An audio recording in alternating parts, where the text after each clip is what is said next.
الحمدللہ رب العالمین والصلاة والسلام علی سید المرسلین۔ ابھی پچھلے دنوں ایک بھائی کا کمنٹ آیا، وہ کہتے ہیں کہ درود پاک پڑھتے ہوئے لطف نہیں آتا، درود پاک پڑھتے ہوئے مزہ نہیں آتا، کیفیت نہیں طاری ہوتی، کیفیت نہیں بنتی، اور ہم کیا ایسا کریں کہ ہمارا درود پاک خشوع و خضوع کے ساتھ پڑھا جائے، درود پاک پڑھتے ہوئے لطف آئے، مزہ آئے، ایک کیفیت طاری ہو اور ہمارا جو درود پاک ہے وہ درست طریقے کے ساتھ پڑھا جائے۔ تو آج کی ویڈیو بہت زیادہ امپورٹنٹ ہے، اور میں یہ سمجھتا ہوں کہ ہر درود پاک پڑھنے والے کو یہ ویڈیو ضرور دیکھنی چاہیے، کیونکہ دیکھیں جب تک آپ کو عبادت کرنے کا طریقہ ہی نہیں آئے گا تو کیسے آپ درست طریقے سے عبادت کر سکیں گے۔ اب آپ کو اگر درود پاک پڑھنے کا صحیح طریقہ ہی نہیں معلوم تو کس طرح آپ صحیح طریقے سے پڑھ پائیں گے۔ یقین مانیے آج کی ویڈیو اگر آپ مکمل دیکھ لیں گے نا، آپ کو اتنا فائدہ ہوگا کہ جس کا آپ اندازہ بھی نہیں کر سکتے۔ دیکھیں آج میں جو آپ کو طریقہ بتاؤں گا نا، اس طریقے کے ساتھ اگر آپ درود پاک پڑھیں گے نا تو اللہ کی رحمت سے خشوع و خضوع بھی نصیب ہوگا، توجہ کے ساتھ بھی پڑھا جائے گا، اور نبی پاک علیہ السلام کا قرب خاص بھی آپ کو نصیب ہوگا اگر اس طریقے کے ساتھ آپ درود پاک پڑھیں گے۔ حضور کی توجہ بھی نصیب ہوگی، حضور کا قرب خاص بھی نصیب ہوگا، اور اگر اس طریقے کے ساتھ آپ درود پاک پڑھیں گے تو اللہ کی رحمت سے مصطفیٰ جان رحمت صلی اللہ علیہ وآلہ وسلم کے صدقے آپ کی پریشانیاں، مصیبتیں، ٹینشنیں، تکلیفیں، دکھ، درد، غم سب دور ہوں گے انشاءاللہ، اور اللہ کی رحمت سے جس جائز حاجت کے حصول کے لیے، جس جائز مقصد کے لیے، جس حاجت اور مراد کے لیے آپ پڑھیں گے تو اللہ کی رحمت سے وہ حاجت اور مراد پوری ہوگی۔ اور اس کے ساتھ ساتھ حضور نبی پاک علیہ السلام نے اگر کرم نوازی فرمائی تو سرکار دو عالم صلی اللہ علیہ وآلہ وسلم کی زیارت سے بھی نوازے جائیں گے۔ دیکھیں ان کا پہلے میں ان کے سوال کا جواب دیتا ہوں، اور پھر آپ کو درود پاک پڑھنے کا ایک خاص طریقہ اب بتاتا ہوں۔ دیکھیں میرے بھائی، سب سے پہلی بات تو یہ کہ یہ جو خشوع و خضوع کا تعلق ہے نا، خشوع و خضوع تب نصیب ہوتا ہے کہ جب بندہ گناہوں سے چھٹکارا پاتا ہے، جب بندہ گناہوں کو ترک کر دیتا ہے، گناہوں کو چھوڑ دیتا ہے، گناہوں سے کنارہ کشی اختیار کر لیتا ہے۔ دیکھیں گناہوں بھرے وجود رکھنے والے شخص کو عبادت کی توفیق کم ہی ملتی ہے، اس کا جو دل ہے، اس کا جو نفس ہے عبادات کی طرف کم ہی مائل ہوتا ہے۔ خشوع خضوع تو بڑے دور کی بات ہے، گناہوں پر ڈٹا ہوا، گناہوں پر دلیر شخص تو عبادت کی توفیق سے محروم کر دیا جاتا ہے۔ تو اگر کوئی شخص ایسا ہے کہ وہ کہتا ہے کہ مجھے درود پاک پڑھتے ہوئے خشوع و خضوع بھی نصیب ہو اور ساتھ ساتھ وہ گناہوں کو بھی جاری رکھتا ہے، تو ایسے بالکل بھی نہیں ہو سکتا کہ اس کی روحانیت ترقی کرے، اسے روحانی ترقی نصیب ہو، روحانیت کو عروج ملے، درود پاک اس کا خشوع و خضوع کے ساتھ پڑھا جائے، اور وہ کرم نوازیاں ہوئیں کہ جو وہ کرم نوازیاں اس پر ہوں کہ جو بزرگان دین رحمہم اللہ المبین کو حاصل ہوئی۔ تو ایسا بالکل نہیں ہو سکتا۔ سب سے پہلی سیڑھی، سب سے پہلا قدم اور پہلا سٹیپ یہ ہے کہ گناہوں سے سچی پکی توبہ آپ کو کرنی ہوگی۔ دیکھیں اگر آپ چاہتے ہیں نا کہ حضور نبی پاک علیہ السلام کی توجہ اور قرب خاص نصیب ہو، کثرت سے حضور علیہ السلام کی زیارت سے نوازے جائیں، اور آپ کا درود پاک درست طریقے سے پڑھا جائے، تبھی تو یہ سب کچھ ملے گا نا۔ تو یہ تب ہوگا کہ جب آپ گناہوں سے سچی پکی توبہ کریں گے، گناہوں سے سچی پکی توبہ کریں،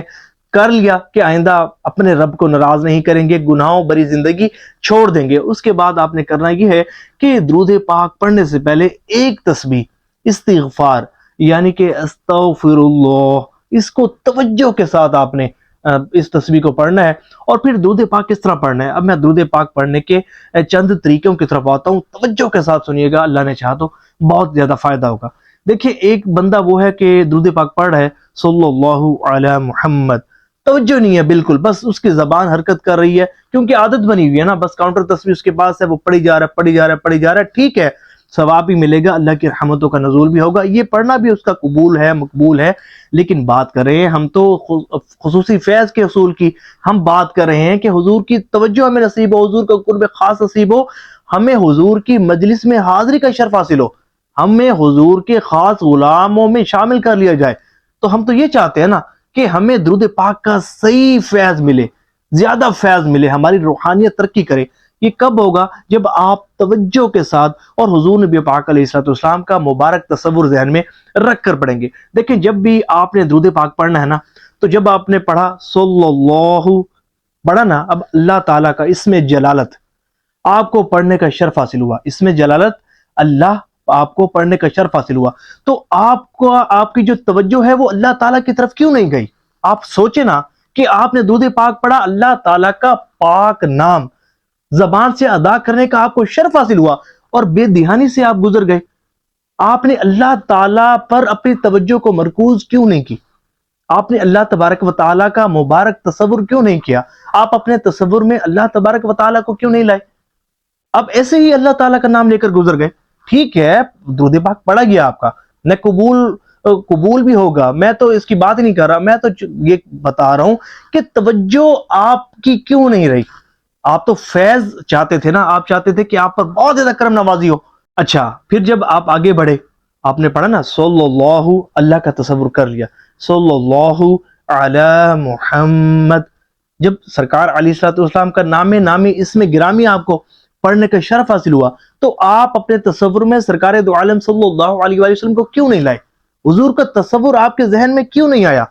اچھا چلو, آپ کو مانا کہ حضور علیہ الصلوۃ والسلام کی خواب میں زیارت نصیب نہیں ہوئی, ظاہر ہے کہ حضور علیہ الصلوۃ والسلام کا تصور آپ کے ذہن میں نہیں ہے. چلو کم از کم آپ سبز گنبد شریف کا تصور تو ذہن میں لا سکتے ہیں, سرکار علیہ الصلوۃ والسلام کا نامی پڑھتے وقت, یا سنہری جالیوں کا, یا مسجد نبوی شریف علی صاحبہ الصلوۃ والسلام کا تصور تو ذہن میں لا سکتے تھے. آپ یہ تصور کیوں نہیں لائے؟ آپ تو خاص فیض حاصل کرنا چاہتے ہیں نا, خصوصی توجہ حاصل کرنا چاہتے ہیں. آپ چاہتے یہ ہیں کہ حضور علیہ الصلوۃ والسلام کی خصوصی توجہ حاصل ہو, اور جن کی آپ توجہ حاصل کرنا چاہتے ہیں ان کا تصور ہی آپ کے ذہن میں نہیں ہے.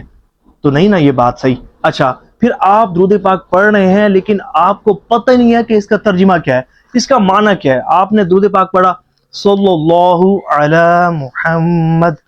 آپ نے پڑھ لیا. اب آپ کو نہیں پتا آپ نے کیا پڑھا ہے, آپ کو یہی پتا ہے کہ میں نے درود پاک پڑھ لیا. تو دیکھیں, جب آپ نے درود پاک پڑھا, آپ کو درود پاک کا کوئی بھی صیغہ پڑھیں, درود پاک کے اس صیغے کا کم از کم ترجمہ تو آپ کو معلوم ہونا چاہیے نا, کہ میں اللہ تعالیٰ کی بارگاہ میں کیا عرض کر رہا ہوں. میں یہی عرض کروں کہ مولا حضرت محمد, میرے آقا حضرت محمد صلی اللہ علیہ وآلہ وسلم پر رحمت کاملہ نازل فرما, میرے حضور پر درود بھیج. اب مجھے مطلب ہی نہیں پتا اور میں پڑھ رہا ہوں, ٹھیک ہے یہ قبول ہے, ثواب ملے گا, لیکن میں بار بار میں ذکر کر رہا ہوں کہ کوئی جو ہے وہ پریشان نہ ہو, ثواب ملے گا, قبول ہی قبول ہے, لیکن فیض کے حصول کے لیے یہ چیزیں, اللہ تعالیٰ کا تصور, سرکار علیہ الصلوۃ والسلام کا تصور, درود پاک جو پڑھ رہے ہیں, آپ کو پتہ ہونا چاہیے آپ کی زبان سے جو حروف کی ادائیگی ہو رہی ہے, آپ کو پتہ ہونا چاہیے کہ ان کا مطلب کیا ہے. اچھا, پھر آپ نے یہ درود پاک پڑھ لیا, اور پھر پڑھتے ہوئے آپ کے ذہن میں یہ تصور کیوں نہیں آیا کہ میں مواجہ شریف کے سامنے حاضر ہوں, یا میں روضہ رسول صلی اللہ علیہ وسلم کے سامنے حاضر ہوں, یا میں مسجد نبی شریف علیہ صاحب الصلوۃ والسلام میں حاضر ہوں, میں سبز گنبد کے سامنے حاضر ہوں, اور جو اللہ تعالیٰ کی رحمتوں کا نزول یہاں ہو رہا ہے اس کے چھینٹے مجھ بدکار سیاہکار گناہ گار پر بھی پڑھ رہے ہیں. یہ تصور آپ کے ذہن میں کیوں نہیں آیا؟ ہونا چاہیے تھا نا. آپ تو خصوصی فیض حاصل کرنا چاہتے ہیں, سرکار علیہ الصلوۃ والسلام کی خصوصی توجہ حاصل کرنا چاہتے ہیں. آج راز کی ایک بات بتاؤں, میرا جو درود پاک پڑھنے کا طریقہ ہے نا, جب میں درود پاک پڑھتا ہوں تو میں یہ تصور کرتا ہوں کہ میں سبز گنبد شریف کے سامنے حاضر ہوں, بعض اوقات سنہری جالیوں کو تصور کرتا ہوں, اور بعض اوقات مراقبے میں اپنے پیر و مرشد کو بھی ساتھ رکھتا ہوں.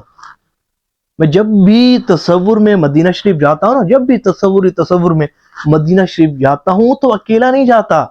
میری کوئی حیثیت اوقات نہیں ہے میرے پیر و مرشد کے بغیر, تو میں اپنے پیر صاحب کو ساتھ رکھتا ہوں کہ ان کے کرم سے, ان کی وجہ سے مجھ پر بھی کرم ہو جاتا ہے. سمجھ رہے ہیں میری بات؟ تو میں یہ کہنا یہ چاہتا ہوں کہ جب بھی آپ کا درود پاک پڑھا جائے تو یہ توجہ, کم از کم یہ بات ذہن میں ضرور ہو کہ میں حضور صلی اللہ علیہ وآلہ وسلم پر درود بھیج رہا ہوں.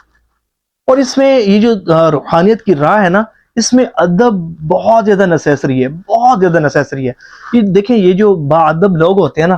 یہ بہت جلد منزل پا لیتے ہیں. بے ادب ساری زندگی لگا دیتے ہیں لیکن منزل نہیں ملتی. تو ادب کے ساتھ, خشوع و خضوع کے ساتھ, توجہ کے ساتھ, اور حضور صلی اللہ علیہ وآلہ وسلم کی محبت میں ڈوب کر, حضور علیہ الصلوۃ والسلام کا مبارک تصور ذہن میں رکھ کر آپ نے درود پاک پڑھنا ہے. اور یہ طریقہ وہ طریقہ ہے کہ جو بزرگان دین رحمہم اللہ المبین کا طریقہ ہے, جیسے کہ حضرت شیخ عبدالحق محدث دہلوی رحمۃ اللہ تعالی علیہ, آپ درود پاک پڑھنے والے کو فرماتے ہیں کہ تو درود پڑھ, اور کس طرح پڑھ؟ فرماتے ہیں کہ اس طرح پڑھ کہ گویا کہ سرکار دو عالم صلی اللہ علیہ وآلہ وسلم تیرے سامنے رونق افروز ہیں, تیرے سامنے بیٹھے ہوئے ہیں, اور تیرا پڑھا گیا درود پاک سن بھی رہے ہیں اور تجھے دیکھ بھی رہے ہیں. تو جب اس طرح تصور کے ساتھ آپ درود پاک پڑھیں گے، جب گناہوں سے کنارہ کشی اختیار کریں گے اور جو طریقہ میں نے آپ کو بتایا اس طریقے کے مطابق آپ درود پاک پڑھیں گے تو وہ توجہ نصیب ہوگی، وہ خشوع خضوع نصیب ہوگا، اور وہ رقت اور وہ کیفیت بنے گی کہ جس کا آپ اندازہ بھی نہیں کر سکتے، وہ برکتیں آپ کو ملیں گی اور وہ فضائل و برکات آپ کو نصیب ہوں گے کہ جس کا آپ اندازہ بھی نہیں کر سکتے۔ اور درود پاک پڑھتے ہوئے یہ نیت ضرور رکھا کریں کہ میں اللہ کی رضا کے لیے درود پاک پڑھوں، اور حضور نبی پاک علیہ الصلوۃ والسلام کا یہ حق ہے کہ آپ پر درود پاک پڑھا جائے، تو حضور کے حق کی ادائیگی کے لیے، حضور کی محبت میں ڈوب کر حضور کی توجہ اور قرب خاص کے حصول کے لیے اور اپنی آخرت سنوارنے کے لیے میں درود پاک پڑھ رہا ہوں۔ میں نے ایک ویڈیو بنائی ہے درود پاک پڑھتے ہوئے کیا نیتیں کرنی چاہیے، اس ویڈیو کو ضرور دیکھیے گا، اللہ نے چاہا تو بہت زیادہ فائدہ ہوگا۔ اللہ کریم توجہ کے ساتھ، خشوع و خضوع کے ساتھ ہمیں درود پاک پڑھنے کی توفیق عطا فرمائے۔